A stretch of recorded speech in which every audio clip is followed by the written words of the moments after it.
आपण पंचायत राज या त्रिस्तरीय शासन संस्थेची आज रचना बघणार आहोत। ग्रामीण भागात जिल्हा पातळीवर जिल्हा परिषद, तालुका पातळीवर पंचायत समिती आणि गावात ग्रामपंचायत अशी ही 3 स्तरावरची शासन यंत्रणा असते। या शासन संस्थेचं स्वरूप काय आहे, यांची कार्य काय असतात, जबाबदाऱ्या काय असतात आणि खरं तर या स्थानिक पातळीवरचा लोकशाहीचा आविष्कार मानल्या जातात।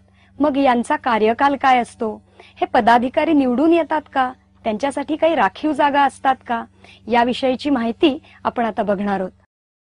भारत हा खेड्यापाड्यात वसलेला देश आहे। आपल्याला माहिती आहे की दर 10 वर्षांनी जनगणना केली जाते। 2011च्या जनगणनेनुसार भारतामध्ये 68% लोकसंख्या ही ग्रामीण भागात राहते। त्यामुळे भारताचा जर खऱ्या अर्थाने विकास करायचा असेल तर या ग्रामीण भागाचा विकास होणं फार महत्त्वाचं आहे आणि म्हणून ग्रामीण भागासाठी किंवा शहरी भागासाठी ही स्थानिक पातळीवरची शासन यंत्रणा असते आणि ती या भागाचा विकास करण्यासाठी असते। म्हणजे आपल्या गावात रस्ते आले पाहिजेत, रस्त्यावर दिवाबत्ती पाहिजे, पाणी पुरवठा सुरळीत झाला पाहिजे, मुलांना खेळायला मैदानं आणि उद्यानं असली पाहिजेत। या सगळ्या कामांसाठी या 3 स्तरावरच्या शासन यंत्रणा कार्यरत असतात। मग या शासन यंत्रणा नवीन आहेत का, तर खरं म्हणजे प्राचीन काळापासून भारतामध्ये स्वयंपूर्ण गावांची सगळी पद्धत होती। सगळा गावाचा कारभार गावातली लोक गावातच बघत असत। अगदी कर गोळा करण्यापासून ते भांडणं सोडवण्यापर्यंत सगळी कामं गावातल्या गावात होत। पण ब्रिटिशांच्या काळात मात्र ही सगळी आपली स्वयंपूर्ण गावांची पद्धत दुर्लक्षिली गेली। अर्थातच स्वातंत्र्यानंतर भारताने लोकशाही शासन व्यवस्थेचा स्वीकार केला आहे।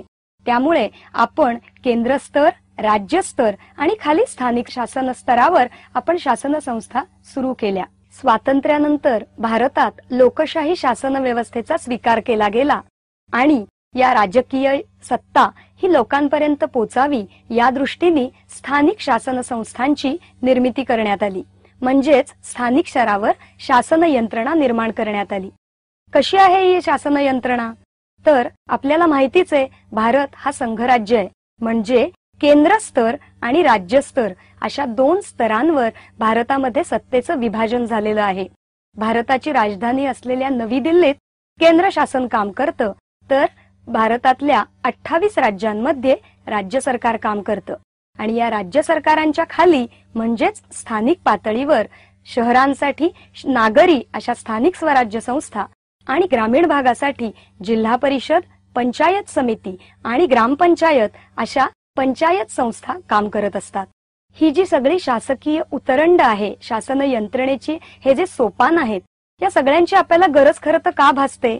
आपण जर बघितलं तर दिल्लीत बसून काम करणाऱ्या केंद्र सरकारला महाराष्ट्रात काय चाललंय, तमिळनाडूत काय चाललंय, वरती हिमाचल प्रदेश आणि पंजाबमध्ये काय चाललंय किंवा अगदी फार लांब असलेल्या ईशान्येमधल्या राज्यांमध्ये काय चाललंय, यातल्या समस्या काय आहेत, तिथल्या अडचणी काय आहेत, याची माहिती असतेच का, तर खरं म्हणजे असेलच असं नाही।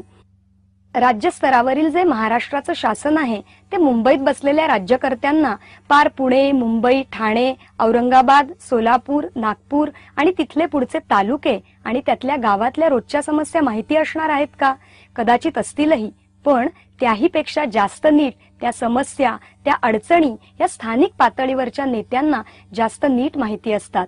त्यामुळेच राज्य सरकारनं आपल्या कामाची वाटणी करण्यासाठी स्थानिक स्तरावर हे शासन निर्माण केलेलं आहे। स्थानिक स्तरावरील प्रतिनिधी निवडणुकीतून निवडून येतात आणि या स्थानिक संस्थांवर काम करत असतात।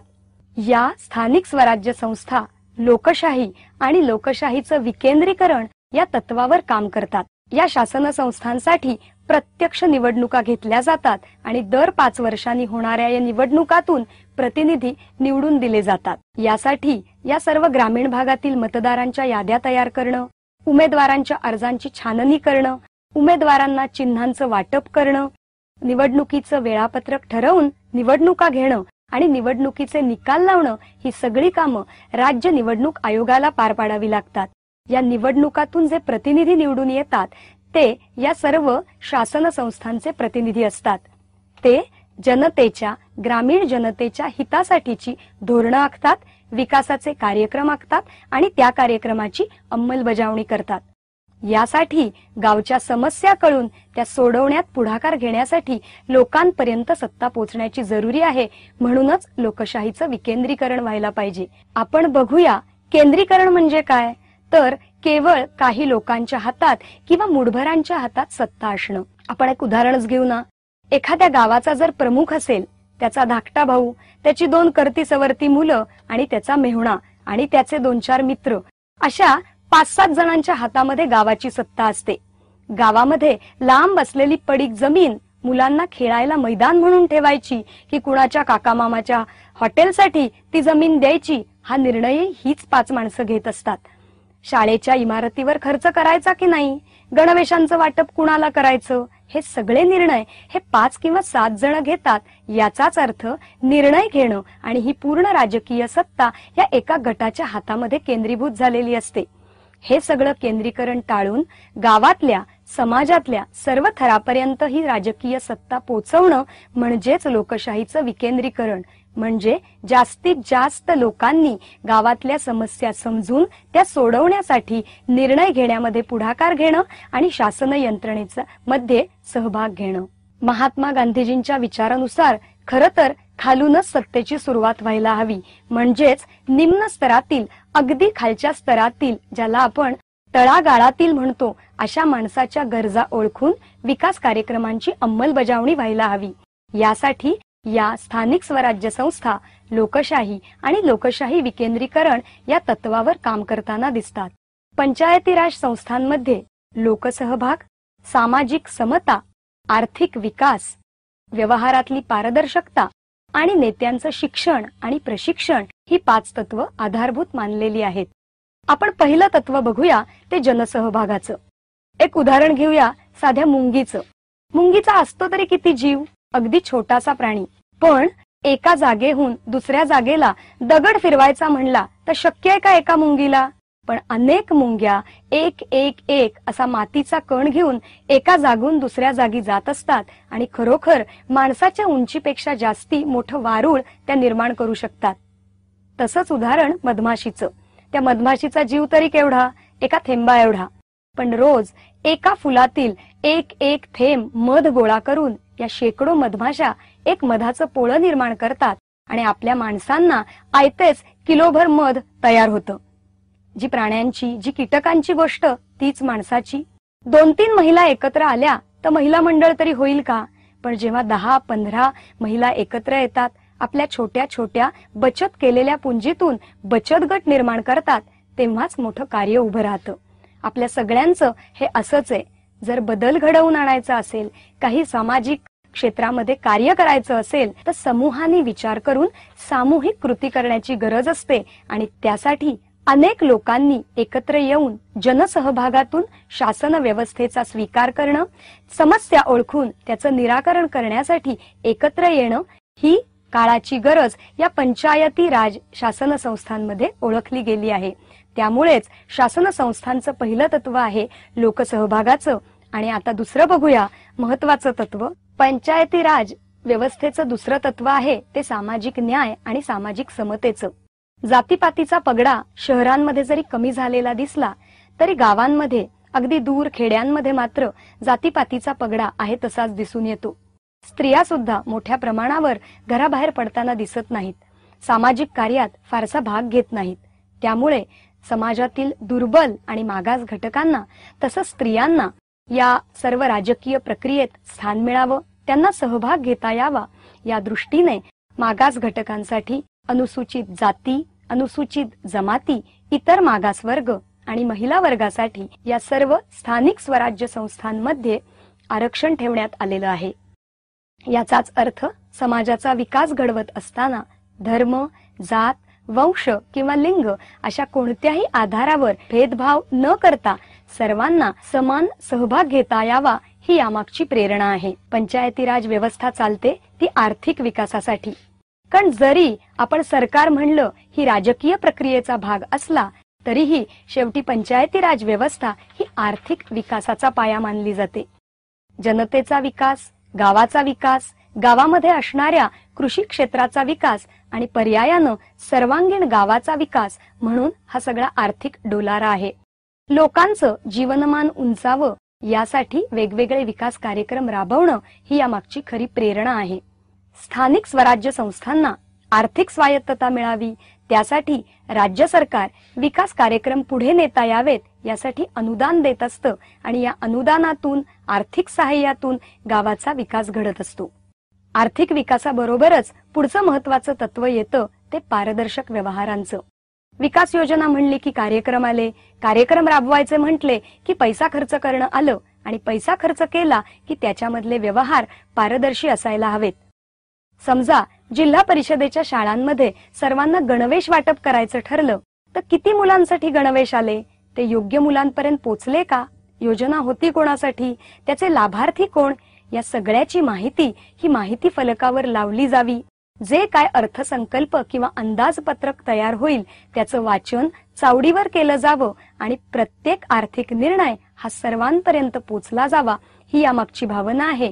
म्हणजेच गोपनीयतेच्या नावाखाली अनेक होणाऱ्या गैरप्रकारांना आळा बसेल आणि पारदर्शकपणे घडणाऱ्या घटना, योजना, लाभार्थी, त्यांच्यावर होणारा खर्च हे सर्व गावासमोर मांडलं जाईल याची काळजी घेतली जाते. आता आपण पाचवं तत्व बघूया, ते म्हणजे प्रशिक्षण आणि शिक्षणाचं. लोकशाही जर यशस्वीपणे राबवायची असेल तर खऱ्या अर्थाने गरज असते ती नेत्यांची. स्थानिक नेत्यांना स्थानिक पातळीवरच्या समस्या, अडचणी आणि प्रश्न माहीत असतात. वेळेची मर्यादा, पैशाची उपलब्धता आणि कामाचं महत्त्व जाणून ते अतिशय योग्य प्रकारे स्थानिक बाजूंचा विचार करू शकतात आणि स्थानिक भागात विकास घडवून आणू शकतात. यासाठी या नेत्यांना आयतं प्रशिक्षण देणाऱ्या प्रशिक्षण वर्ग म्हणजे या तीनही स्तरावरील स्थानिक स्वराज्य संस्था आहेत. महाराष्ट्रात जिल्हा पातळीवरील जिल्हा परिषद, तालुका पातळीवरील पंचायत समिती आणि गावातली ग्रामपंचायत या सगळ्यांची मिळून पंचायती राज व्यवस्था बनते आणि ही स्थानिक शासन यंत्रणा अतिशय वैशिष्ट्यपूर्ण आहे. आपण स्थानिक स्वराज्य संस्थांच्या त्रिस्तरीय रचनेतील पहिला घटक म्हणजे जिल्हा परिषदेची माहिती समजावून घेऊया. महाराष्ट्राच्या त्रिस्तरीय शासन यंत्रणेमध्ये जिल्हा परिषद ही महत्वाची म्हणजे शिखर संस्था मानली जाते, कारण नियोजन आणि विकास या दोन्ही दृष्टीने जिल्हा हा महत्वाचा घटक मानला आहे. राज्य शासन आणि ग्रामीण भाग यांना जोडणारा दुवा म्हणून जिल्हा परिषदेकडे बघितलं जातं. महाराष्ट्रात एकूण 35 जिल्हे आहेत. त्यातला मुंबई शहर आणि मुंबई उपनगर हे 2 जिल्हे पूर्णपणे शहरी आहेत. त्यामुळे हे 2 जिल्हे वगळता उरलेल्या 33 जिल्ह्यांमध्ये महाराष्ट्रात एकूण 33 जिल्हा परिषदांची निर्मिती करण्यात आली आहे. या जिल्हा परिषदांचा कार्यकाळ किती असतो तर 5 वर्ष. म्हणजे दर 5 वर्षांनी जिल्हा परिषदेसाठी प्रत्यक्ष निवडणुका घेतल्या जातात. वयाची 21 वर्ष पूर्ण केलेला कोणताही भारतीय नागरिक जिल्हा परिषदेची निवडणूक लढवू शकतो. जिल्हा परिषदेवर 50 ते 75 इतके सदस्य प्रत्यक्ष निवडणुकीने निवडले जातात आणि तालुका स्तरावरील पंचायत समितीचे सभापती या जिल्हा परिषदेचे पदसिद्ध सदस्य असतात आणि तालुका पातळीवरील पंचायत समितीचे सभापती या जिल्हा परिषदेत पदसिद्ध सदस्य असतात. पदसिद्ध म्हणजे ते सभापती या पदावर आहेत म्हणून ते जिल्हा परिषदेत सदस्य म्हणून निवडले जातात. आपण बघितलं जिल्हा परिषदेची निवडणूक दर 5 वर्षांनी होते, म्हणजे जिल्हा परिषदेचा कार्यकाळ 5 वर्ष आहे. पण जर काही कारणास्तव मुदतीच्या आधी जिल्हा परिषद बरखास्त करावी लागली तर 6 महिन्याच्या आत निवडणुका घेणं बंधनकारक असतं. या निवडणुकीतून जे प्रतिनिधी निवडले जातात त्यातून एक अध्यक्ष आणि एक उपाध्यक्ष यांची निवड केली जाते. जिल्हा परिषदेवर एक अध्यक्ष, एक उपाध्यक्ष आणि स्थायी समिती तसेच 9 विषयांच्या 9 समित्या अशी रचना असते. जिल्हा परिषदेचे अध्यक्ष स्थायी समितीचे अध्यक्ष म्हणून निवडले जातात. 9 विषय समित्यांपैकी सर्वात महत्वाची असते ती वित्त समिती. अर्थातच विकास योजनांना लागतं ते अनुदान आणि पैसे. सर्व अंदाजपत्रक आणि पैशाचा व्यवहार सांभाळणारी वित्त समिती असते. दुसरी समिती असते ती इमारत समिती, कारण जमिनीचा वापर आणि बांधकाम हा सर्वात महत्वाचा मुद्दा असतो. जिल्हा परिषदेचं कामकाज एक स्थायी समिती आणि 9 विषय समित्यांकडून चालतं. स्थायी समिती ही सर्वात महत्त्वाची समिती असते, कारण ती इतर विषय समित्यांवर नियंत्रण ठेवते आणि त्यांच्या कामात सुसूत्रता आणि समन्वय आणत असते. विकास योजनांची अंमलबजावणी आणि अंदाजपत्रकावर चर्चा यासाठी स्थायी समिती ही फार महत्त्वाची आहे. 9 विषय समित्यांमध्ये वित्त, बांधकाम, शेती, पशुसंवर्धन आणि दुग्धसंवर्धन, जलसंधारण, समाज कल्याण, महिला आणि बालविकास, शिक्षण, आरोग्य अशा सर्व विषय समित्या असतात. अर्थातच जिल्हा परिषदेचं कामकाज या सर्व विषय म्हणजेच ग्रामीण भागाशी संबंधित या योजना चालवणं आणि सर्वांगीण जिल्ह्याचा, त्या परिसराचा कायापालट करणं, त्या गावाचा विकास घडवून आणणं हाच असतो. जिल्हा परिषदेचा कार्यकाळ जरी 5 वर्षाचा असला तरी अध्यक्ष आणि उपाध्यक्ष यांचा कार्यकाळ मात्र 2.5 वर्षाचा असतो. आणि महत्त्वाची गोष्ट म्हणजे महिला, अनुसूचित जाती, जमाती आणि इतर मागासवर्ग या सर्वांसाठी अध्यक्षपद, उपाध्यक्षपद यासाठी आरक्षण ठेवण्यात आलेली आहेत. त्यामुळे समाजातल्या सर्व थरातील, सर्व घटकातील लोकांना या सत्तेत वाटा मिळू शकतो आणि निर्णयाच्या प्रक्रियेत सहभाग घेता येतो. जिल्हा परिषदेच्या बैठका बोलवणं, त्या सभेचं अध्यक्षपद स्वीकारणं, त्यातल्या कामकाजाची नोंद घेणं, कामकाज पुढे नेणं, ठराव करून घेणं, विकास कार्यक्रमांची अंमलबजावणी नीट होते ना हे बघणं, त्याचप्रमाणे जिल्हा परिषदेच्या अखत्यारीत येणाऱ्या पंचायत समित्या आणि ग्रामपंचायतीच्या सर्व विकास कामावर देखरेख करणं अशी जिल्हा परिषदेच्या अध्यक्ष व उपाध्यक्षांची कामं आणि जबाबदाऱ्या असतात. तर जिल्हा परिषदेवर या राजकीय भागाबरोबरच प्रशासकीय बाजूही सांभाळली जाते. राज्य शासनाकडून भारतीय प्रशासन सेवेतील म्हणजेच IAS दर्जाचे मुख्य कार्यकारी अधिकारी जिल्हा परिषदेवर नेमले जातात. ते स्थायी समिती, 9 विषय समित्या आणि अध्यक्ष, उपाध्यक्ष यांच्यातला समन्वय साधत असतात. राज्य सरकार आणि जिल्हा परिषद यांच्यातला दुवा म्हणून मुख्य कार्यकारी अधिकारी काम करतात. गावाच्या विकास योजनांची अंमलबजावणी करणं, त्यासाठी अंदाजपत्रक तयार करणं, जिल्ह्याच्या अनुदानातील रक्कम काढणं, त्याचा योग्य ठिकाणी विनियोग करणं, अंदाजपत्रकाप्रमाणे ठरावांची, कार्यक्रमांची अंमलबजावणी करणं, कर्मचाऱ्यांच्या नियुक्त्या करणं, सर्व विकास कामावर देखरेख करणं अशी सर्व कामं ही या प्रशासकीय प्रमुखांना सांभाळावी लागतात. अर्थातच हे विकास कामं करत असताना महत्त्वाचा मुद्दा येतो तो उत्पन्नाचा.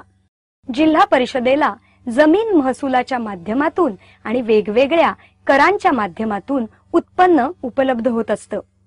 पण जिल्ह्यातली लोकसंख्या आणि विकास कामांचा आकार लक्षात घेता जिल्हा परिषदेला मिळणारे कर हे नेहमी तुटपुंजे असतात. त्यामुळे राज्य शासनाकडून आस्थापना अनुदान, गटविकास अनुदान, विकास अनुदान अशा स्वरूपात अर्थसहाय्य केलं जातं. आणि खरं म्हणजे अशा अर्थसहाय्याबरोबरच थोडासा हस्तक्षेपही येत असतो. जिल्हा परिषदांवर होणारा हा हस्तक्षेप किंवा जिल्हा परिषदांच्या कामांमध्ये येणारं राज्य शासनाचं नियंत्रण यामुळे कधी कधी जिल्हा परिषदा बरखास्त करण्यापर्यंत राज्य शासनाचा हस्तक्षेप होऊ शकतो. अशा नियंत्रणामुळे जिल्हा परिषदेच्या स्वायत्ततेत आणि एकूणच विकेंद्रीकरणामध्ये मोठा अडथळा निर्माण होतो. आपण याआधी जिल्हा पातळीवरील जिल्हा परिषदेची रचना बघितली. आता आपण तालुका पातळीवरील पंचायत समितीची रचना बघूया. राज्यातील तालुक्यामध्ये वेगवेगळ्या गावांचा विकास गट केलेला असतो. या विकास गटाचं पूर्ण संचालन करून त्या तालुक्याचा विकास घडवून आणणं यासाठी असते ती पंचायत समिती. जिल्हा पातळीवरील जिल्हा परिषद आणि गावाच्या ग्रामपंचायतीच्या मधला दुवा म्हणून पंचायत समिती काम करत असते. वेळोवेळी विकास कामांसाठी जिल्हा परिषदेकडून जे आदेश येतात त्याची अंमलबजावणी करण्याचं काम करून तालुक्याचा विकास घडवणं ही पंचायत समितीची जबाबदारी आहे. महाराष्ट्रात आता 351 पंचायत समित्या कार्यरत आहेत. जिल्हा परिषदेप्रमाणेच पंचायत समितीची निवडणूकही दर 5 वर्षांनी होते आणि प्रत्यक्ष निवडणुकीच्या माध्यमातून सभासद निवडले जातात. वयाची 18 वर्ष पूर्ण केलेला भारतीय नागरिक पंचायत समितीची निवडणूक लढवून या पंचायत स्तरावरील शासन यंत्रणेमध्ये भाग घेऊ शकतो. निवडून आलेल्या सभासदांबरोबरच त्या भागातील अनेक सहयोगी सदस्य घेऊन विशेषज्ञ घेण्याची पंचायत समितीमध्ये तरतूद दिसते। त्या भागातील कृषी उत्पन्न बाजार समिती किंवा कृषी खरेदी विक्री संघाचा अध्यक्ष आणि सहकारी संघांचे अध्यक्ष सहयोगी सदस्य म्हणून पंचायत समितीवर काम करतात। त्याचप्रमाणे त्या भागातील ग्रामपंचायतीतील निवडून आलेले सदस्यही पंचायत समितीचे सहयोगी सदस्य असतात। या सर्वांच्या सहकार्याने पंचायत समितीचं काम चालतं। पंचायत समितीत निवडून आलेल्या सभासदांमधून एक सभापती आणि एक उपसभापती यांची निवड केली जाते। अर्थातच निवडणुकीच्या वेळी आणि या पदाधिकाऱ्यांमध्येही राखीव जागांची सुविधा निर्माण करण्यात आली आहे।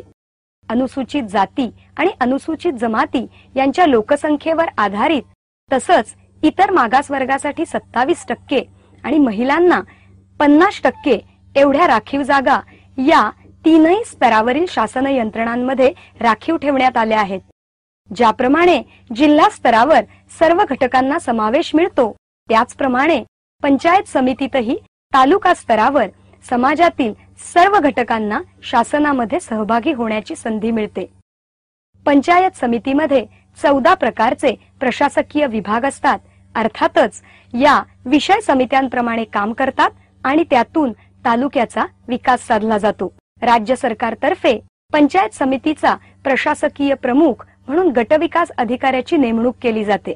गटविकास अधिकारी हे पंचायत समितीच्या स्थायी समितीचे सचिव असतात आणि ते विकास कामांसाठीची अनुदानं, त्यातल्या रकमा काढणं, त्यांचा विनियोग करणं, अंदाजपत्रक ठरवणं आणि इतर कर्मचाऱ्यांची नियुक्ती, त्यांची कर्तव्य, त्यांच्या कामावरची देखरेख अशा प्रकारची प्रशासकीय बाजू सांभाळतात। पंचायत समितीला सल्लामसलत करण्यासाठी सरपंच समितीचीही नेमणूक केली जाते। सभापती, उपसभापती, प्रशासकीय बाजू सांभाळणारे गटविकास अधिकारी, पंचायत समिती या सर्वांच्या समन्वयातून तालुका स्तरावरच्या विकास योजना पुढे नेल्या जातात। पंचायत समितीला स्वतःची उत्पन्नाची साधनं फार नसतात, त्यामुळे राज्य सरकारतर्फे मिळणारं आर्थिक सहाय्य आणि जिल्हा परिषदेकडून मिळणारं वेगवेगळं अनुदान याच माध्यमातून पैसा उभा केला जातो आणि त्याच माध्यमातून तालुक्याचा विकास साधला जातो। पंचायत समिती ग्रामीण भागात महत्त्वाचा भाग असणाऱ्या शेतीबरोबरच येणारं पशुसंवर्धन, दुग्धपालन, त्याचबरोबर जलसंधारण, छोट्या कूपनलिका किंवा छोटे बंधारे बांधणं, नाले बांधणं, समाज कल्याण, आदिवासी विकास, एकात्मिक ग्रामविकासाच्या संकल्पनेतून तालुक्याचा विकास घडवून आणणारी ही मधल्या फळीतली शासकीय यंत्रणा आहे। तालुक्यातील गावांचा जो विकास गट असतो, त्या सर्व गावांचा विकास घडवून आणणं, त्याचा समन्वय आणि या गावांच्या सर्वांगीण विकासासाठी प्रयत्न करणं हेच पंचायत समितीचं मुख्य कर्तव्य आहे। तालुक्यातील सर्व गावांचा विकास गट असतो आणि या सर्व गावांचा विकास करून त्यात समन्वय साधण्याचं काम तालुका पातळीवरील पंचायत समिती अतिशय नीटपणे करत असते। ग्रामपंचायत ही पंचायत राज व्यवस्थेमधला सर्वात अखेरचा घटक असला तरी सर्वात महत्त्वाचा घटक आहे, कारण गावातल्या लोकांच्या सर्वात जवळ असणारी ही शासन यंत्रणा आहे। आज महाराष्ट्रामध्ये जवळजवळ 27,906 एवढ्या ग्रामपंचायती कार्यरत आहेत। एखाद्या गावाची लोकसंख्या जर 600 किंवा त्याहून जास्त असेल तर त्या सपाट प्रदेशातील गावाला एक ग्रामपंचायत स्थापन केली जाते। तर डोंगराळ भागासाठी गावाची लोकसंख्या किमान 300 तरी असावी लागते। ज्या गावांमध्ये 500 पेक्षा कमी लोकसंख्या असते अशा 2 किंवा अधिक गावांना मिळून एकत्रित ग्रामपंचायत स्थापन करता येते, याला गट ग्रामपंचायत असं म्हणतात। लोकसंख्येवर आधारित अ, ब आणि क अशा प्रमाणे या वेगवेगळ्या श्रेणींमध्ये ग्रामपंचायतींचं वर्गीकरण केलं जातं। लोकसंख्येवर आधारित कमीत कमी 7 आणि अधिकाधिक 17 एवढी सदस्य संख्या ग्रामपंचायतींमध्ये बघायला मिळते। जिल्हा परिषद आणि पंचायत समितीप्रमाणेच ग्रामपंचायतीचा कालावधी पण 5 वर्षाचा आहे आणि दर 5 वर्षांनी होणाऱ्या निवडणुकांमधून या प्रत्यक्ष पद्धतीनं या ग्रामपंचायतींसाठी सदस्य निवडले जातात। निवडून आलेल्या सदस्यातून एक सरपंच आणि एक उपसरपंच यांची निवड केली जाते। सरपंच हे ग्रामपंचायतीचे प्रमुख असतात आणि आता महिलांनाही सरपंच होण्याची चांगली संधी या ग्रामपंचायतींमध्ये मिळाली आहे. गावाच्या विकासात ग्रामपंचायतींचं स्थान फार मोठं आहे. खरं म्हणजे गावाची स्वच्छता राखणं, ग्रामस्थांचं रक्षण करणं, गावाचं पर्यावरण राखणं, मोठ्या प्रमाणावर झाडं लावून घेणं, पशुसंवर्धन, शेती आणि जलसंधारण विषयक कामं करणं, आरोग्य, इमारती, दळणवळण, मोठ्या प्रमाणावर इस्पितळ किंवा दवाखान्याच्या सुविधा पुरवणं, शिक्षणाच्या सोयी पुरवणं, शाळा काढणं, अशा सर्व प्रकारे ग्रामीण जनतेच्या सर्वांगीण विकासाचा आढावा घेऊन त्यानुसार योजना करण्याचं काम ग्रामपंचायतीकडे दिलेलं असतं. ग्रामपंचायतीचे प्रमुख असतात सरपंच. हे नेहमीच जिल्हा परिषद, पंचायत समिती यांच्यामधला दुवा म्हणून काम करतात आणि जिल्ह्यातून येणाऱ्या योजनांची कार्यवाही करण्यामध्ये त्यांची महत्वाची भूमिका असते. सरपंच आणि उपसरपंच हे झाले राजकीय प्रमुख. यांच्या बरोबरच ग्रामसेवकाची राज्य शासनाकडून नेमणूक केली जाते. ग्रामसेवक आणि ग्रामविस्तार अधिकारी हे ग्रामपंचायतीची प्रशासकीय बाजू सांभाळतात. ग्रामस्थांना सर्व योजनांची माहिती पुरवणं, ग्रामस्थांपर्यंत योजना पोचल्यात का नाही याची काळजी घेणं, वर्षातून 6 वेळा आणि आता 4 वेळा अशा ग्रामसभा बोलावणं, ग्रामसभेच्या माध्यमातून सर्व जनतेला गावाच्या विकासामध्ये सहभागी करून घेणं, त्यांच्या माध्यमातून गावाच्या समस्या सोडवणं आणि गावाच्या समस्यांचं निराकरण करत असताना सर्वांना एकत्रित घेऊन जाणं ही ग्रामसेवक आणि ग्रामविस्तार अधिकाऱ्यांची सुद्धा जबाबदारी असते. सरपंच, उपसरपंच, ग्रामसेवक यांच्या समन्वयातून ग्रामपंचायतीचं काम चालतं. ग्रामपंचायतीला काम करत असताना अर्थातच गरज असते ती पैशाची आणि अनुदानाची. घरपट्टी, पाणीपट्टी, इमारत कर, यात्रा कर, बाजार कर, आठवडे बाजार कर अशा वेगवेगळ्या करांच्या माध्यमातून ग्रामपंचायतीचं उत्पन्न येत असतं. त्यामुळे नागरिकांनी वेळेवर कर भरलेत का नाही हे बघण्याची जबाबदारी सुद्धा सरपंचांचीच असते. अर्थातच ग्रामपंचायतींचा जीवही लहान असतो, त्यामुळे करातून निर्माण होणारं उत्पन्न तसं पुरेसं ठरत नाही. त्यामुळे जिल्हा परिषदा आणि राज्य शासनाकडून मोठ्या प्रमाणावर आर्थिक अनुदान, जवाहर रोजगार योजना, पाणी पुरवठा निधी आणि ग्रामनिधीच्या स्वरूपात आर्थिक मदत मिळत असते.